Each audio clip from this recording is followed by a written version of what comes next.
Саламатсыз, менин жолдошум Россияда иштейт. Ал жакта башка аял менен жашап алыптыр.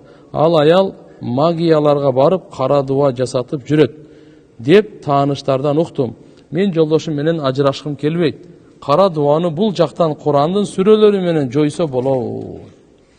Кара дуаны жойсо болот. Чорный магия тияк бияктарга алхамдулилlah. Ар бир жамандыктын жакшылыгы дагы бар. Ликулли даин даваун. Ар бир оорунун шифасы бар. Ар бир ушундай жаман карама, чорный магия, сыйкыр, баракаттар азыр көбөйбөдүбү? Ушунун бардыгын алхамдулилlah пайгамбар саллаллаху алейхи вассалам дарысын алып келген. Алла Таала пайгамбарыбыз айткан, эч кандай дарысы жок, оору жараткан эмес деген. Дарысы жок, Алла субхана ва таала биз неизлечимый деген түшүнүк исламда жок нерсе.